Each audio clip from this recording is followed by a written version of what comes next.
Hey guys, tonight we slip quietly into the smoke-stained map rooms of 1940s Berlin, where the air tastes like stale coffee and cigar ash, and the walls hum with overconfidence.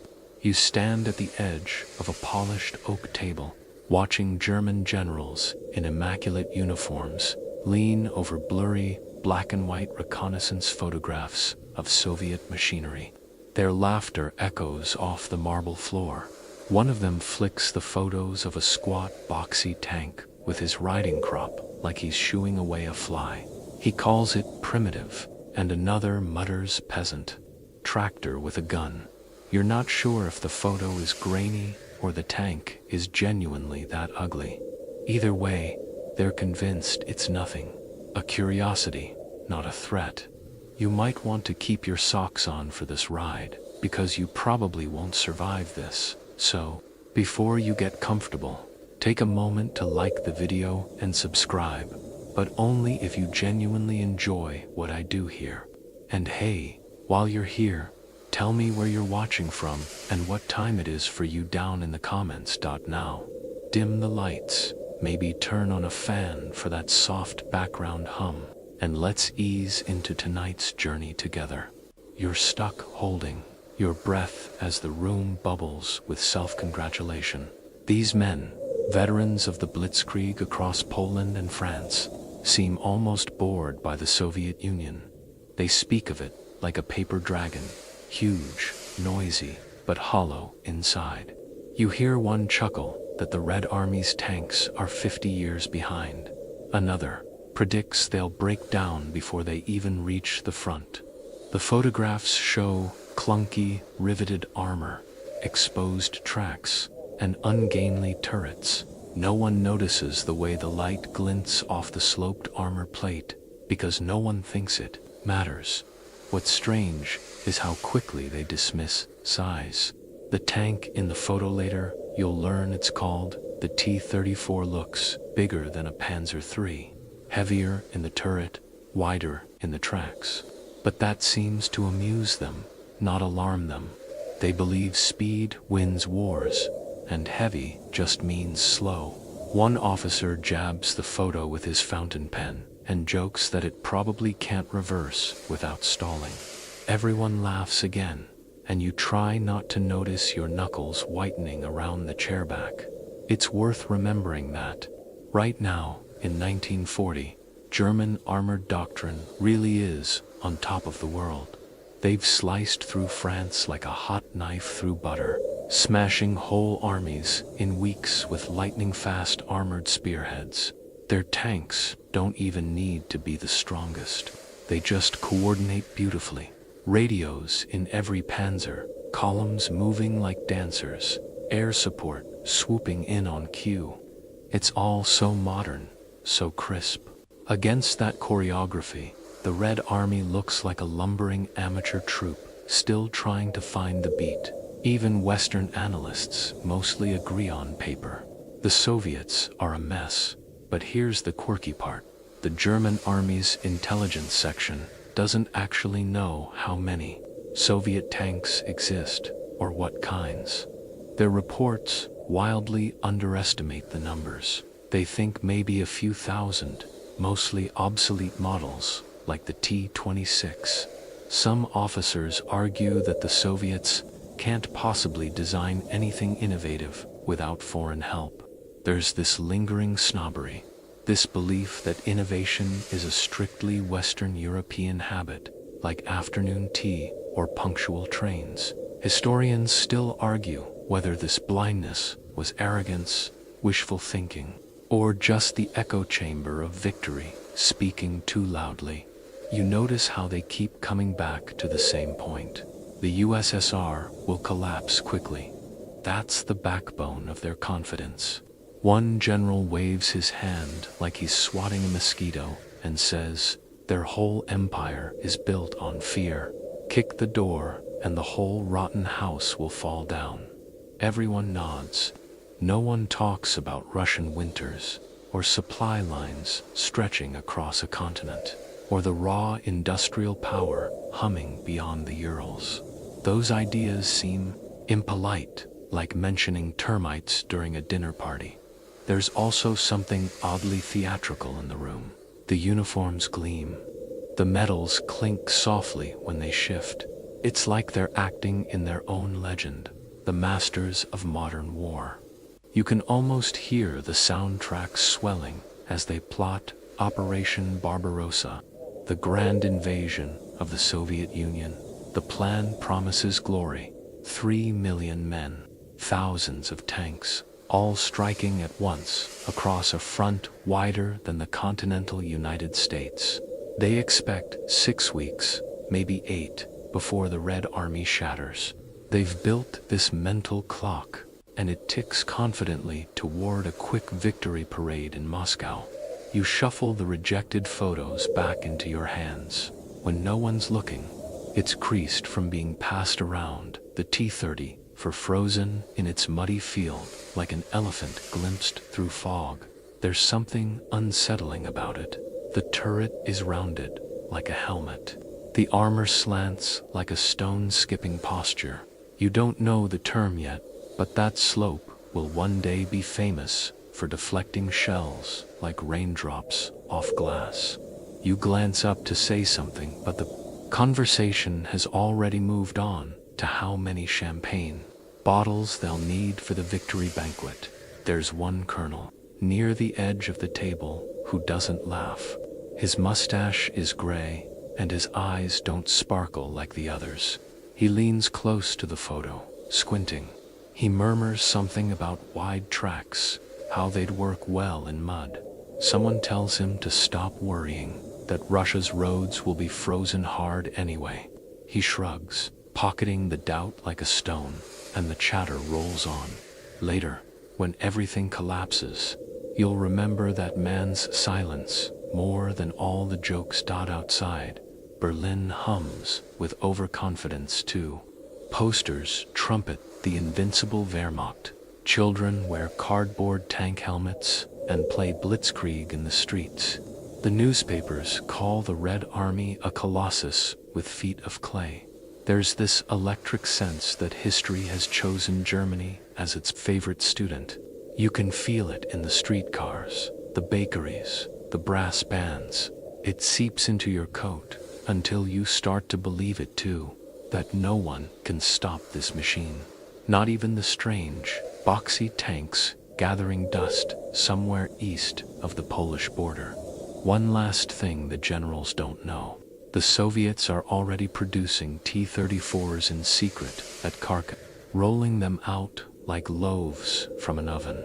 They're building factories far from the front, beyond the reach of bombers, stockpiling steel and fuel.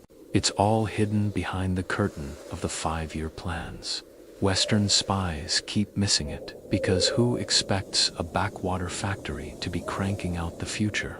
The first T-34 prototypes were already crawling over proving grounds back in 1939. But that hasn't made it into these reports yet. You almost want to tell the generals, to warn them, but they wouldn't listen. And here's the twist that makes you shiver. This mockery, this shared scoffing, is the last moment they will ever have the upper hand over the T-34. Soon enough, that peasant tractor with a gun will roll straight through their pride like it's paper. But tonight, in this warm, lamplit room, you're the only one who knows it. You blink, and the room full of laughter and cigar haze dissolves into the roaring summer of 1941. Dust gusts across the road as you jolt inside the belly of a Panzer III, your headphones crackling with clipped German chatter. Operation Barbarossa has begun, and the Wehrmacht is surging east like a tidal wave made of steel and gasoline. It's surreal. Just days ago, you were watching generals scoff at Soviet armor.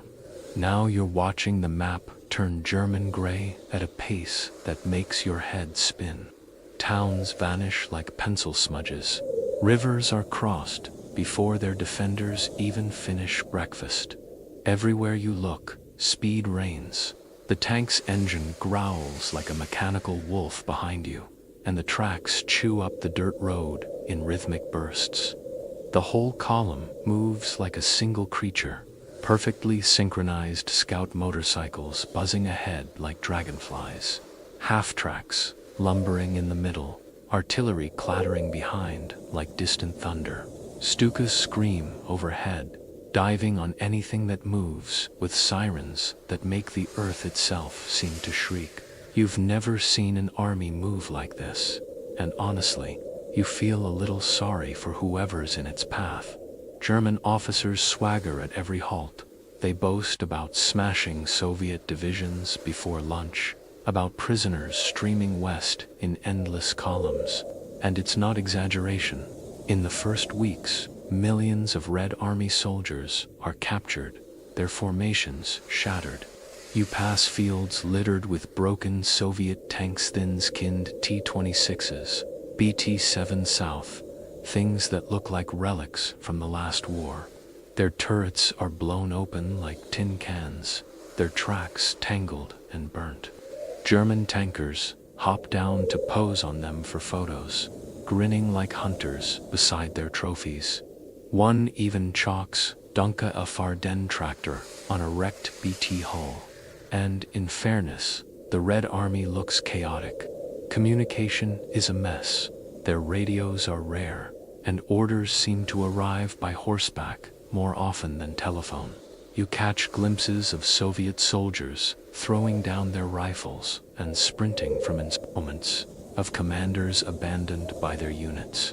It's almost too easy. You start to believe the propaganda line about the USSR being a colossus with feet of clay. Even the weather seems on your side. Clear blue skies, warm winds, dry roads, perfect for blitzkrieg ballet. Yet there's something eerie in how fast everything collapses. You keep thinking of the colonel who frowned at that photo back in Berlin, how he noted the wide tracks for mud. But there's no mud here now, only sun-baked fields and burning villages. You try to push the thought aside as the miles blur past. One afternoon, you roll through Smolensk, or rather, what's left of it. The city's still smoldering, the cobblestones cracked from bombs, but the German flag already flaps above the town hall. A few dazed civilians stare as you rumble by, clutching bundles of belongings. The officers assure you it's nearly over, that Moscow is only a few hundred kilometers ahead, and the Red Army won't recover from this disaster. You nod, because it's hard to argue when everything around you looks like victory. And here's your mainstream fact-check moment. By the end of summer 1941, German forces had indeed advanced over 600 miles in just a few months, encircling entire Soviet armies and capturing over 3 million prisoners. It's one of the fastest and deepest military offensives in history. On paper, this war already looks won, but cracks whisper beneath the surface.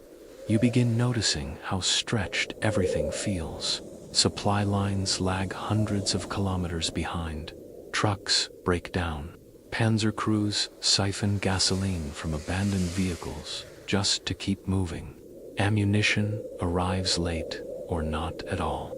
You hear tank commanders muttering about worn-out engines, about tracks snapping from overuse.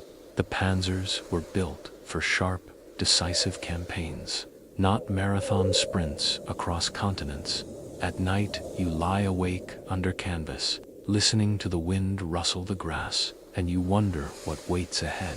Soviet resistance stiffens as you move deeper.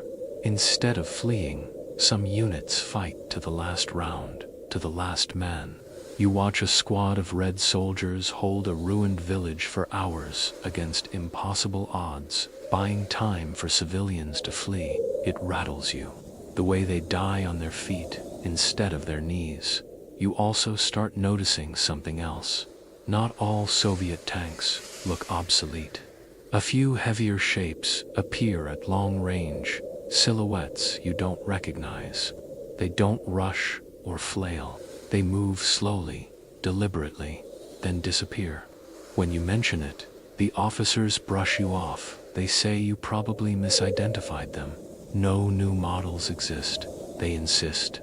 Our intelligence would know. Historians still argue whether that overconfidence came from arrogance or from simple inertia. German doctrine was built on lightning campaigns, on winning before the enemy could react. Admitting the enemy might have something new, something better, would mean questioning the whole blitzkrieg philosophy. That's hard to do when you're winning every battle. Then comes a small, strange moment that sticks with you more than all the grand victories. It's late August, the air sharp with the first hints of autumn. Your column halts at a rural crossing to refuel. Beside the road sits an abandoned Soviet depot, its gate twisted off. You wander in and find crates of tank parts, thick road wheels, heavy armor plates, turret rings, far larger than anything on your Panzer. They look advanced, modern, out of place in this crumbling countryside. You drag a piece back to your crew. They laugh. One claps you on the shoulder and says the Soviets probably planned some ridiculous land battleship but never finished it. Everyone goes back to sipping ersatz coffee from enamel mugs, but the weight of that steel lingers in your hands long after you set it down. Meanwhile, autumn creeps closer. The roads clog with mud whenever it rains, and your tank slides like a bar of soap across the ruts.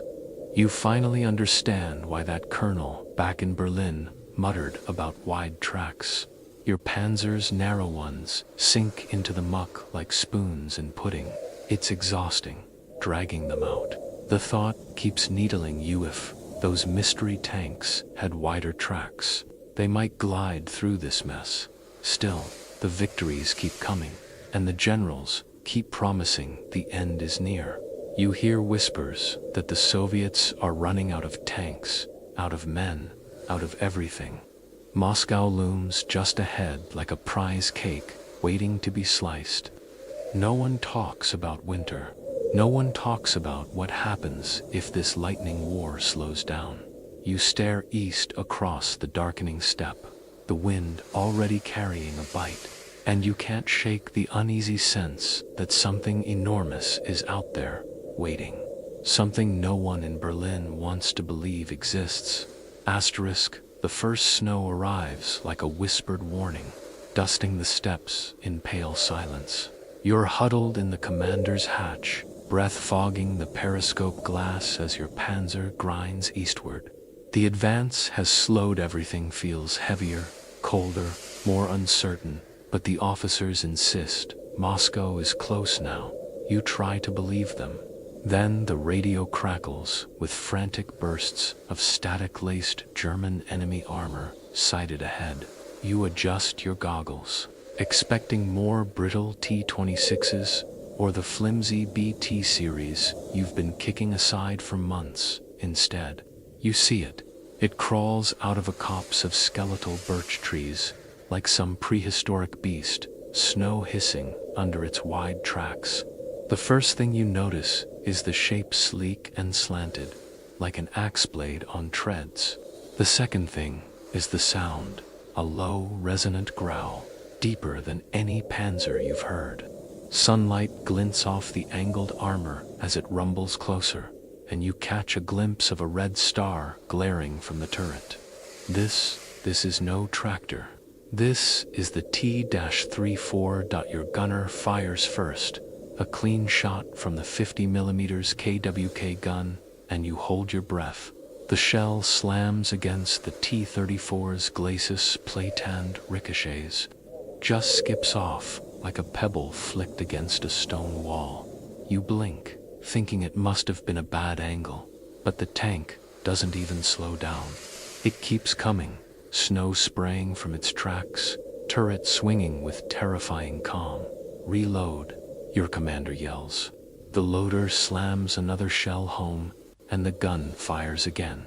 Sparks blossoming on the Soviet tank's armor, and again it shrugs the hit off like a raindrop. Then the T-34 fires back. The shot doesn't just hit it, punctuates the air. a deafening crack, and the panzer next to you erupts in flame, its turret lid flung open like a Jackano box. Men scramble out screaming, their figures tiny and desperate against the white landscape. You feel the shockwave in your chest, like someone punched you from the inside, and the T-34 keeps moving, inexorable, like it's rolling downhill and nothing can stop it. This moment, this single surreal sight is when everything starts to tilt. Until now, your side has felt untouchable. But this thing breaks the illusion. You hear someone mutter, "It's invulnerable," and no one laughs. Your crew retreats behind a ridge, hearts hammering like pistons. The radio hums with panicked chatter, reports of more of these new tanks, cutting through German lines near Mtsensk, near Bryansk. Entire panzer companies, stunned, outgunned, unable to stop them. You huddle under the turret, trying to steady your hands as you pour lukewarm coffee from a dented flask. The snowflakes that land on the cup's rim hiss and vanish before they can settle, and here's your solid historical anchor. This was October 1941, near the town of Mtsensk, where T-34s of the 4th Tank Brigade under Dmitry Lavrenenko ambushed German armored units and caused chaos. Lavrenenko alone destroyed over a dozen German tanks in days. German reports described the T-34's armor and firepower as superior to any existing German tank. The shock was real. You can see why. The T-34 isn't just tough, it's fast.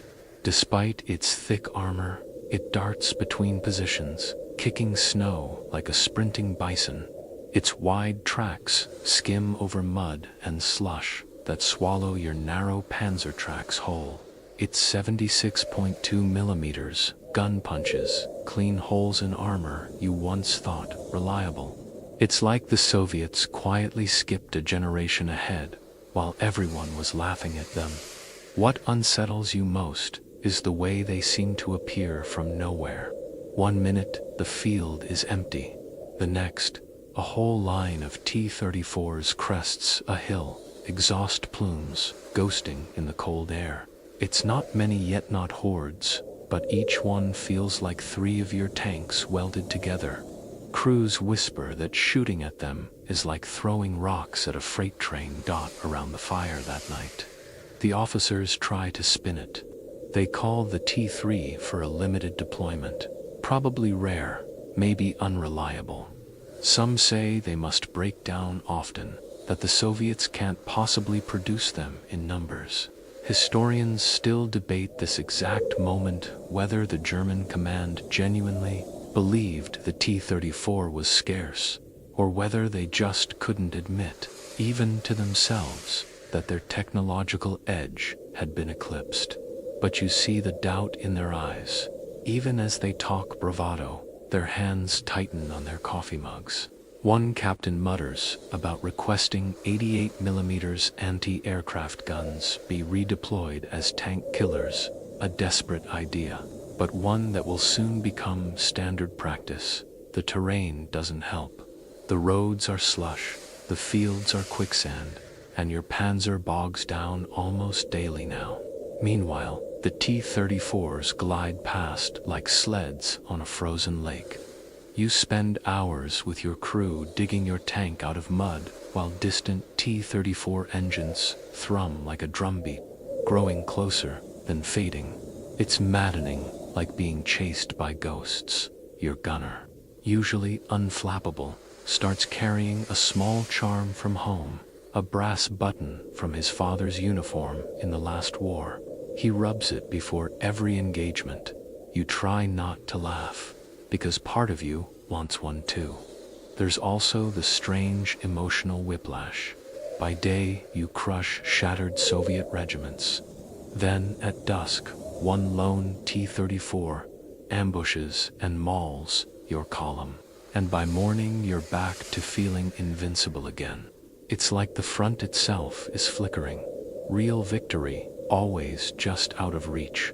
You start noticing how nervous the higher-ups get when T-34s are mentioned in briefings. The room goes quiet, pencils hover, and everyone pretends they're not worried. Late one evening, while the wind howls across the steppe, you help the mechanic change a cracked suspension arm. His hands are purple with cold, and he mutters that the T-34's suspension looks stronger, Christie design. He says, stolen from the Americans years ago. You blink. That's the quirky detail. The T-34's revolutionary suspension was indeed based on designs by American engineer J. Walter Christie, which the Soviets bought quietly before the war. The Germans never saw it coming. It explains the speed, the mobility, the way they seem to dance over terrain that stops you dead. You picture Soviet engineers in dingy workshops years ago, sketching these monsters while German generals laughed at cartoons of clumsy Bolshevik tractors. The irony stings as you crawl into your bedroll, the ground frozen iron-hard beneath you. You realize something unsettling has shifted inside your mind. Before today, the Red Army seemed like a collapsing wall.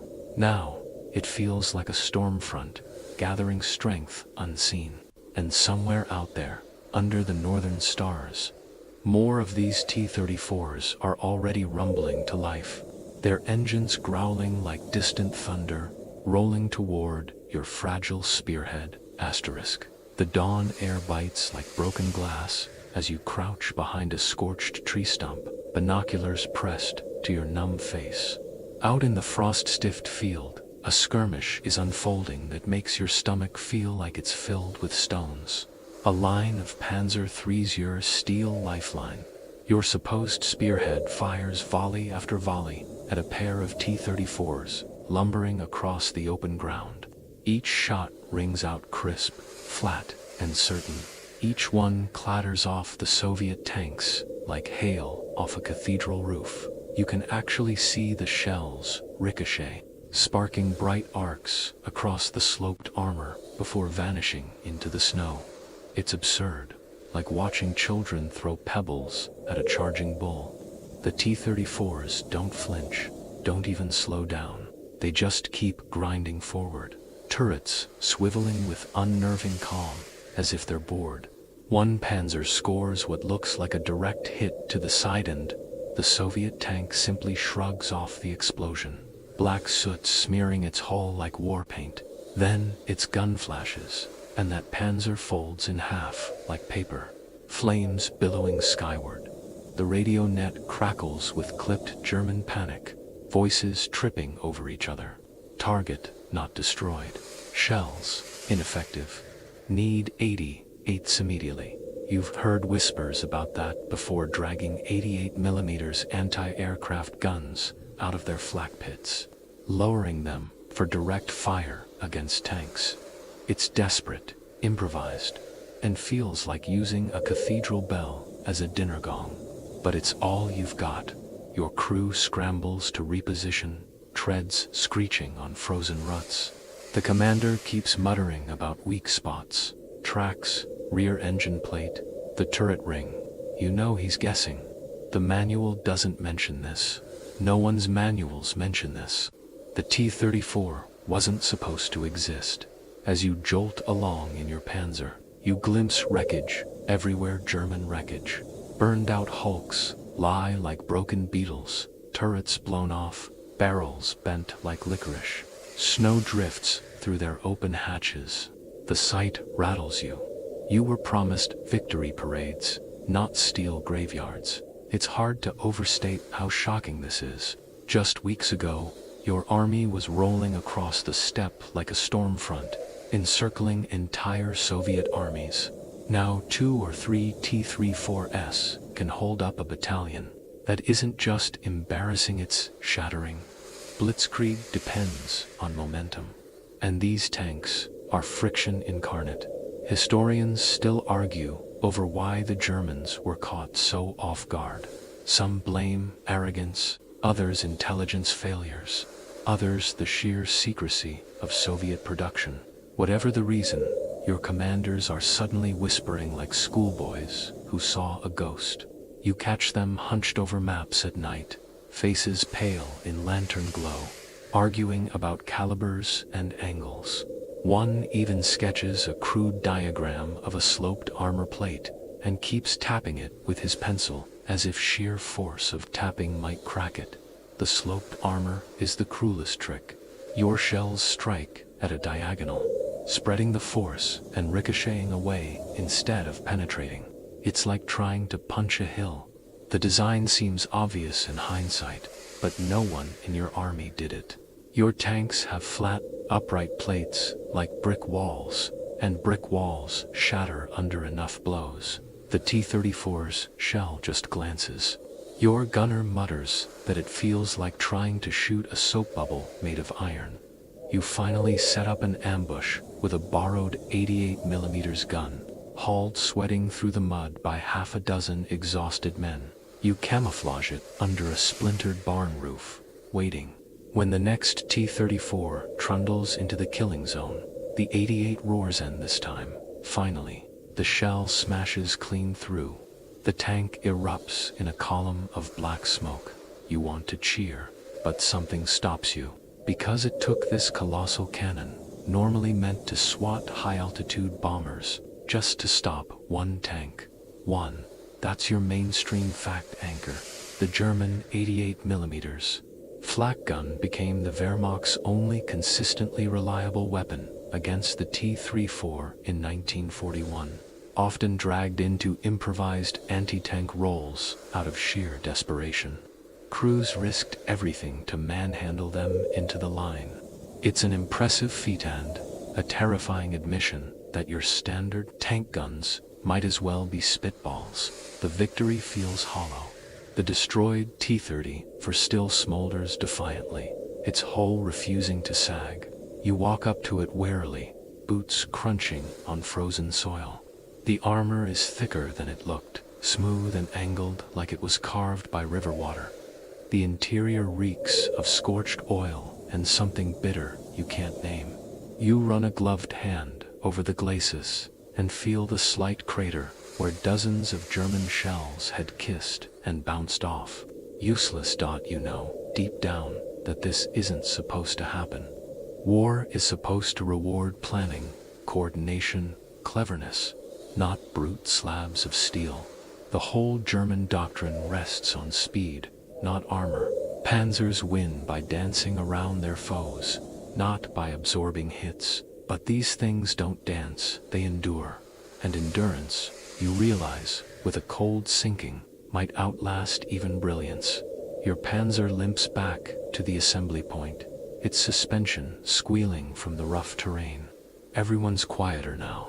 Even the loudmouth radio operator has stopped cracking jokes about vodka-swilling peasants.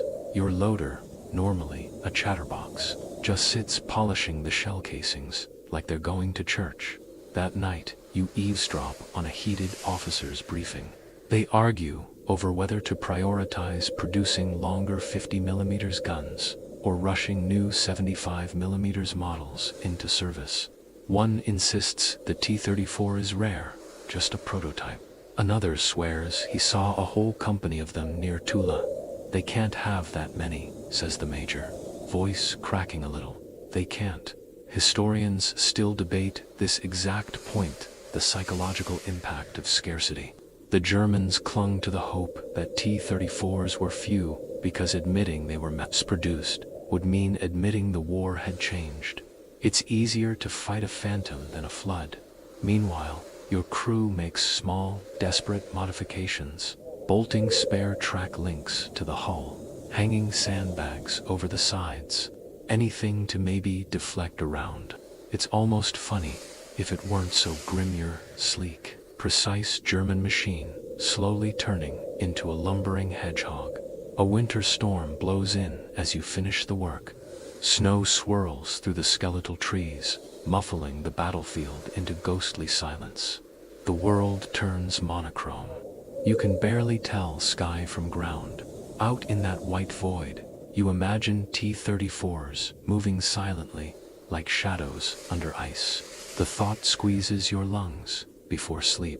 Your commander mutters that Berlin still believes this campaign will end by Christmas. He says it like he's trying to convince himself. You roll onto your side in the frozen mud, listening to the wind rattle the tent flaps, and picture the map back in the War Office. Bold red arrows lunging toward Moscow. No one there knows what you've seen today, how the red arrows crumple, like paper when they hit sloped steel. Somewhere beyond the curtain of snow, the Soviets are building more of these monsters. You can feel it, as certain as the cold creeping through your bones. They're out there, multiplying in the dark, waiting for spring and, with a quiet terror you don't dare speak aloud, that your army is not ready for them. Cold rules everything now. It coils in your boots, your breath, the bunker walls. You sit on a crate, helmet in your lap, as frantic voices clash behind the canvas partition. Gone is the swagger, only clipped urgency remains, like men trying to patch a sinking ship with paper. A dispatch officer spills folders marked Dringen across the table. One sheet screams, Unsere, Panzer, sind unterlegen. Our tanks are inferior. Inside, the generals argue in circles. One insists the T-34s are rare. Another swears they're appearing on every front. Their guns can't pierce the front armor, except at suicidal range. Someone mutters about cutting Soviet fuel lines. Someone else retorts, the Soviets never seem to run out. Here's your historical anchor. By late 1941, Berlin admitted the Panzer III and IV were outclassed. Captured T-34s were shipped home for frantic study. Your commander emerges pale, cigarette trembling. They want us to stop them, he says, but they're everywhere. Orders shift, dig in, hold lines. The map changes from clean arrows to desperate hedges. That night you hammer mines into frozen earth, the wind like broken glass on your cheeks. Every crack in the forest sounds like tank tracks at dawn. They appear from the mist-sloped silhouettes, gliding through explosions. Your mines barely slow them. You fall back under artillery fire to a bunker shaking with panic. Phones screech. Radios spit static. They're not supposed to survive hits. An officer yells. A colonel finally snarls. Build new tanks, heavier, stronger, with long guns. That'll take years, someone protests. Then we fight with our teeth until then. That night, you weld spare track links to your hull, hang sandbags on the skirts, even bolt a frying pan to the turret, like a charm. It clanks, but somehow feels protective, as you chew gray bread in a burnt barn. You think of Berlin's map, room-polished boots, laughter at blurry photos. Those men haven't seen shells bounce like hail off steel. They don't know the future is already rolling toward them, Tiger. The courier drops the word like a bomb in the depot. Everyone freezes. Berlin has greenlit new tanks, massive, unstoppable, designed only to kill T-34s. Soon, you see them in grainy photos. A towering fortress with an absurdly long gun barrel, the Tiger. Beside it, a sleek, sloped Predator, the Panther. They look impossible, like sketches from a fever dream. But you can't stop staring. Here's your historical anchor. In 1942, Germany launched crash programs to build the Tiger I and Panther. The Tiger mounted an 88mm cannon from the feared flak guns. The Panther copied the T-34's sloped armor outright. When they arrive by rail, you're stunned. The Tiger looms like a monument, 57 tons of cold steel with tracks wider than your shoulders. The Panther crouches lower, sharper, like a dagger beside a sledgehammer. You escort them east. Civilians gape, soldiers cheer. For the first time in months, hope stirs. Their debut is thunderous. Near Leningrad, Tigers anchor the line, their 88s booming, shattering T-34s from impossible distances. Panthers dart along flanks, their 75s piercing clean through. For a fleeting moment, the T-34s break and retreat. That night, the campfire buzzes. Schnapps flows. Men whisper invincible again, but the cracks show fast. Tigers devour fuel. Panthers snap final drives. Gearboxes seize. They are magnificent and fragile. Historians still argue which mattered more, the tiger's brute force or the panther's agility. You don't care. They are terrifying when they work, and terrifyingly few. Even as you lie under the stars, lulled by their hulking silhouettes, you hear distant Soviet engines. The tide is only pausing, not receding. The ground trembles under your boots at Kursk. Dust quivers in the dawn light. Then the steppe begins to move.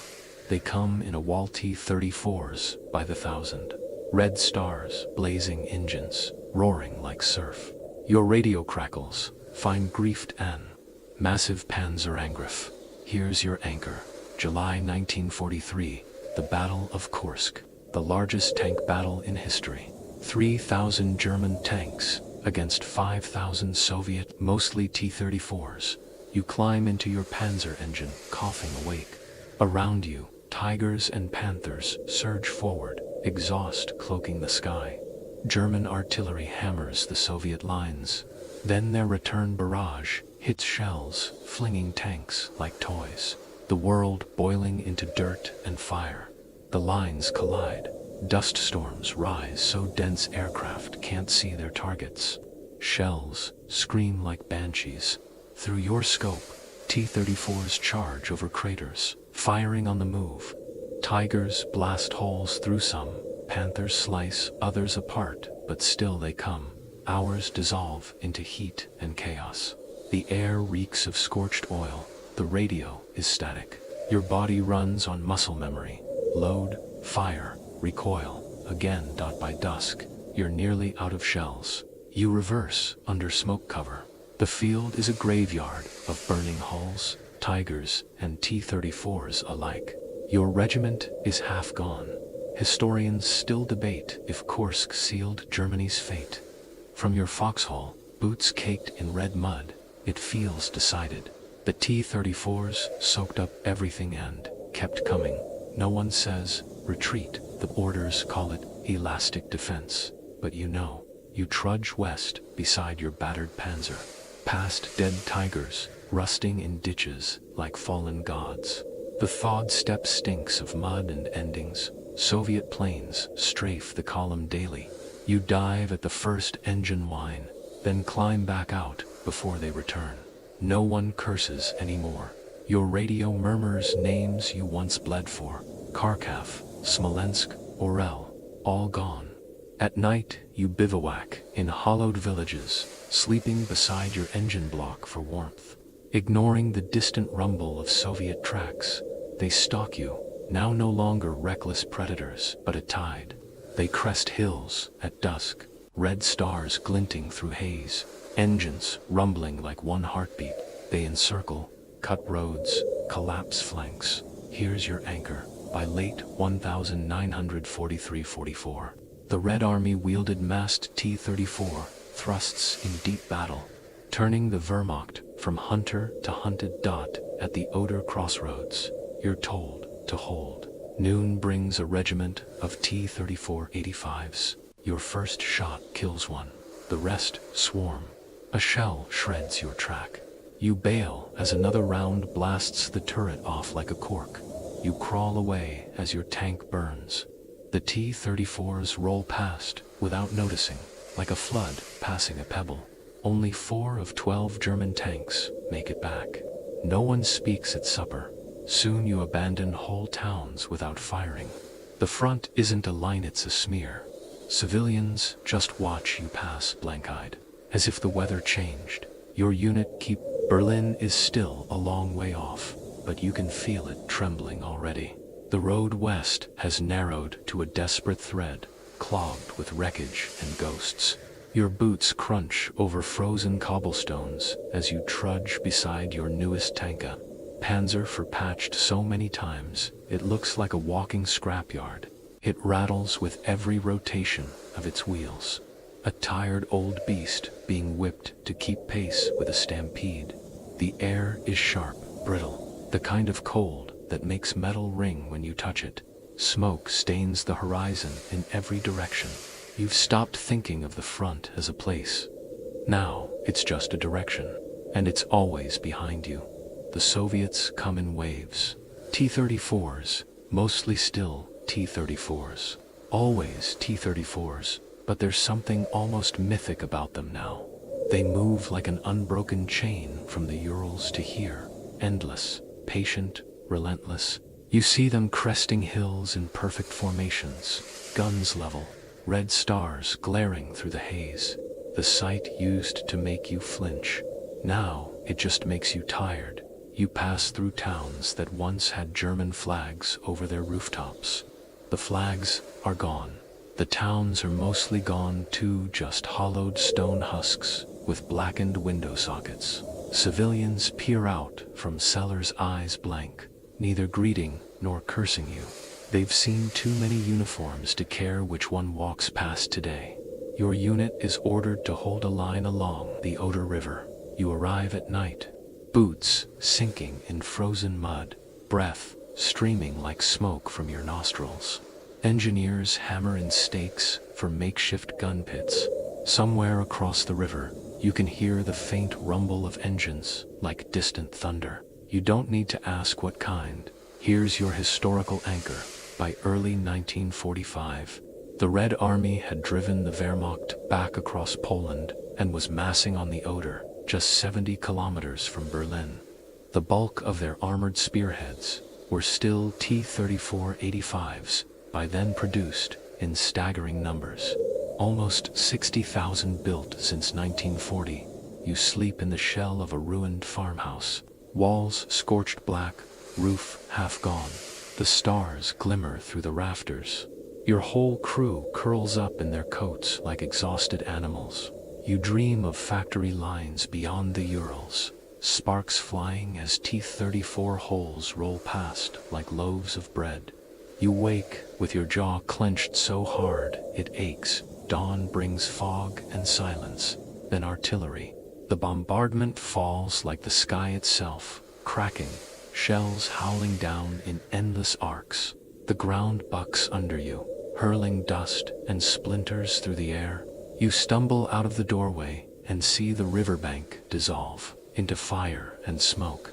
Then the tanks come. They emerge from the mist in columns for wide. Guns already firing, crossing pontoon bridges like predators, loping across stepping stones. The first shells shriek in and smash apart the German frontline bunkers, flinging earth like ocean spray. Your panzer rocks as the blast wave hits. The commander slams the hatch and yells for the engine. You lurch out into the gray chaos. The world is muffled, wrapped in smoke. Through the periscope, shapes loom and vanish: trees, trenches, wrecks, then the blunt snouts of T-34-85s barreling straight toward you. You fire. The shell hits, sparks, bounces. The loader curses, blood running from his cracked knuckles as he slams in another round. A Tiger II positions overfires its 88 and blows a T-34 apart in a thunderous fireball. But more pour around it, shells flashing. An 85mm round punches through the Tiger's side. Flames billow from its turret before its gun can even lower. The battlefield folds in on itself like paper. You reverse frantically, mud spraying from your tracks, heart hammering. The T-34s just keep coming, crossing craters, weaving through burning wrecks like dancers. There's no pause in their advance, no breath between waves. Here's your quirky detail. Some Soviet crews at this point were decorating their tanks with white stripes or makeshift flags so friendly infantry wouldn't shoot them in the confusion. Through the haze, the white stripes flicker like the teeth of some colossal beast closing its jaws. Your radio is pure chaos. Orders, counterders, screaming. Hold the line. Fall back. No retreat. Retreat. It dissolves into static. You fight on instinct. Fire. Reload. Fire until the gun barrel burns your palms and the recoil feels like it's dislocating your shoulder. a shell slams into your right side. The panzer lurches violently. Warning lights flare. The commander yells to bail out. You scramble through the hatch and leap into the mud as another round tears the turret clean off behind you. Flinging it 30 meters like a kicked helmet, you crawl to the tree line as the battlefield becomes a blur of fire and moving shapes. Your ears ring. The ground vibrates with the passage of the T-34s as they roll through the German line like surf smashing a sandcastle. When the smoke clears, hours later, the Oder defense line is gone. Your regiment is gone. You and a few other survivors trudge west along back roads, boots squelching in mud, faces gray with ash. The Soviets don't even seem to chase you, get the eerie sense they don't need to. They know they'll catch you eventually. That night, you shelter in a barn with no animals left alive. The roof has holes big enough to see the cold stars through. Your crew huddles silently, eyes hollow, hands shaking as they eat bread so hard it cracks teeth. No one speaks of going back. No one speaks at all. In the distance, you see the glow of burning towns. You imagine the T-34s rolling down their streets, treads rattling on cobblestone, red stars catching firelight. They were supposed to be crude machines, laughable. Now they are the shape of the future, and they are everywhere. Historians still debate how much of the Red Army's momentum by this point came from superior equipment versus sheer numbers and logistics. But from where you stand, clutching your rust-streaked rifle in the dark, it doesn't matter. What matters is that they never stop coming. You lie awake, staring at the rafters until dawn. Your breath makes little white clouds that drift up to vanish through the holes in the roof. The boards creak softly with the wind, and beneath that, just barely, you think you can hear it, the low, distant rumble of engines, getting closer. Berlin feels very small suddenly, very fragile, like a candle at the end of a long hallway with the wind blowing toward it. Asterisk. Berlin greets you with silence, the eerie, brittle kind that lives just before a storm. You stand on the cracked pavement of a once grand boulevard, boots planted amid broken glass and fallen plaster, staring up at buildings that look like hollow skulls. Their windows gape, their facades are scrawled with soot. The city smells of damp stone, stale smoke, and fear. Even the crows are gone. You can feel it under your soles. The ground trembles in faint, steady pulses, like the heartbeat of something vast approaching. The civilians sense it too. They move like shadows along the edges of the street, pushing carts piled with furniture and bedding, glancing east every few steps as if expecting the horizon to ignite. A boy clutches a wooden toy truck so tight his knuckles whiten. You wonder if he's ever seen a real one. If he knows what's coming, you know. The order was simple: defend the capital. It arrived with a wax seal and an air of denial, as if the paper itself believed the war could be won with the right font. You and the few surviving tanks from your shattered regiment were herded into the city's western districts, assigned to makeshift strongpoints among tram lines and half-collapsed tenements. The officers spoke of holding out until relief arrives, but no one bothers asking who's sending it. You bivouac your battered panzer for in what used to be a department store. Its display windows are blown out, the mannequins inside riddled with bullet holes. Pigeons roost on the balcony railings above the scorched perfume counter. Your crew sleeps on the tiled floor between the shelves, helmets on, rifles close. As if that will matter. The night before they arrive, Berlin is almost gentle. Fog drapes the ruined spires, muffling the distant shelling. Somewhere across the river, a piano plays faintly, the notes thin as cobwebs. You lie awake listening, hands folded on your chest, imagining what the city looked like before it became a mausoleum. Then dawn comes, and with it the sound. It starts as a murmur, a low thrumming that seeps into the floor and your teeth. Then it grows, swelling until the walls vibrate and the dust dances off the shelves.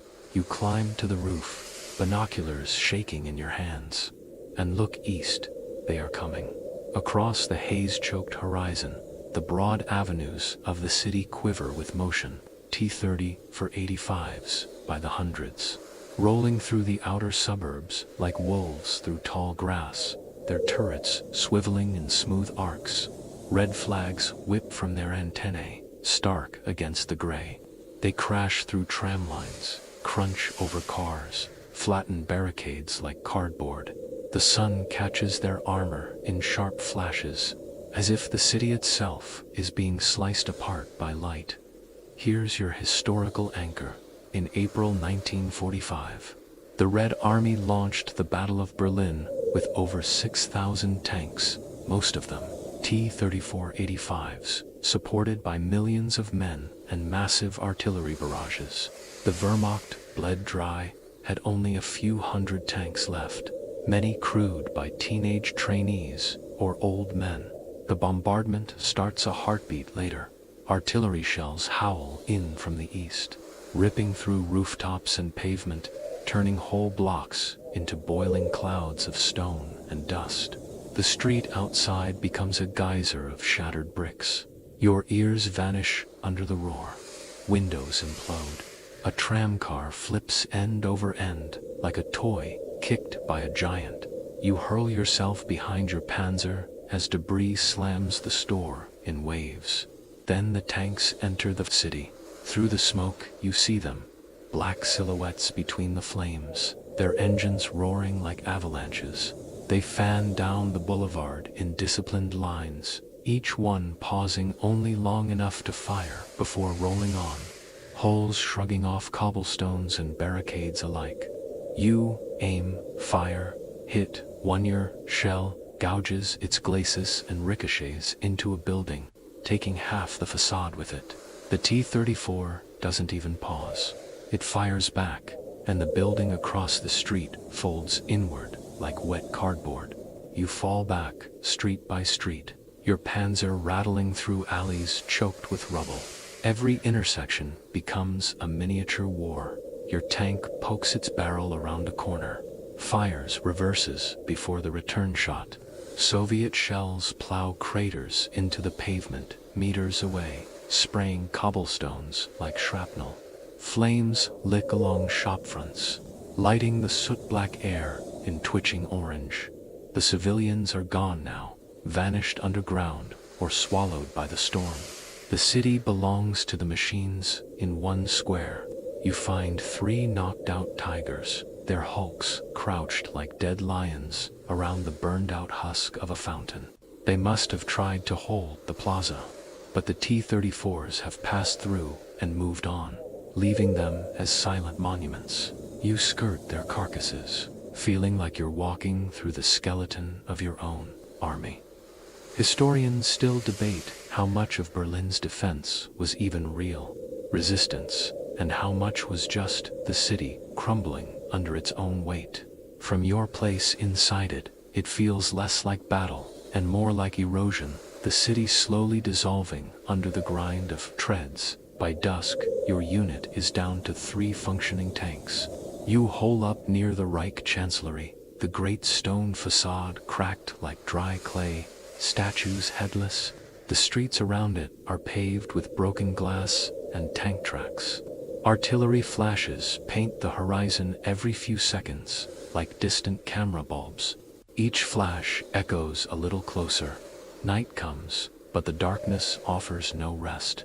The Soviets illuminate the sky with flares that hang like cold suns, casting the ruins in pallid light. Under them, the T-34s crawl forward street by street, their shadows stretching like claws. You hear their guns, even in your dreams, sharp concussions that snap you awake.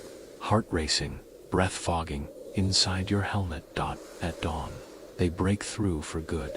The final barrage pounds the street outside into powder. You fire until your barrel glows, until the recoil numbs your shoulder.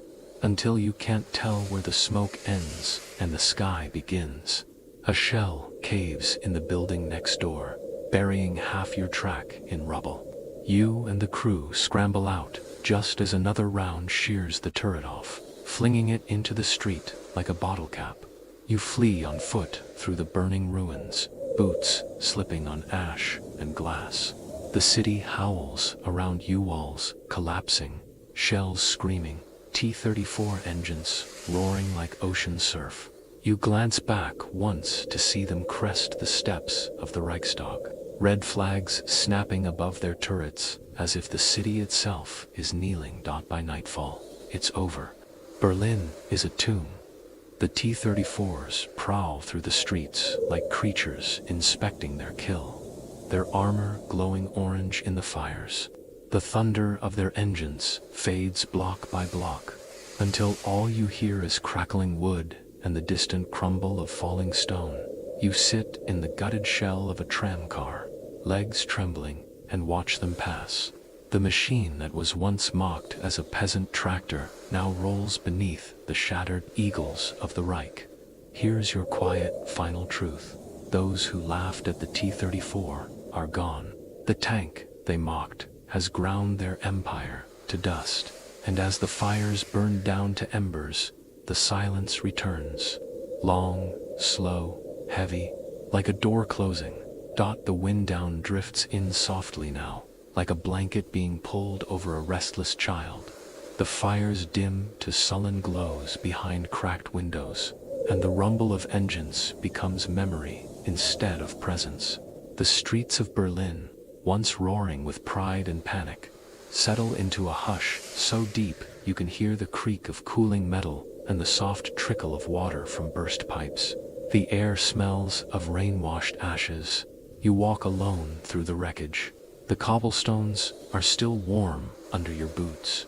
In the distance, a single T-34 sits motionless at an intersection, its engine silent, its red star dulled by soot. It looks almost peaceful now, like a monument instead of a predator.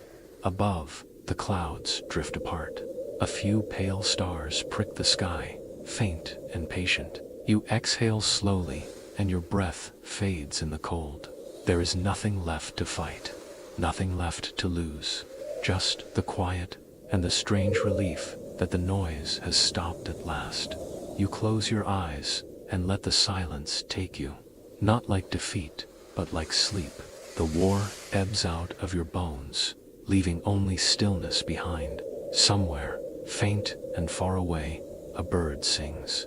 The sound is small, but it's enough.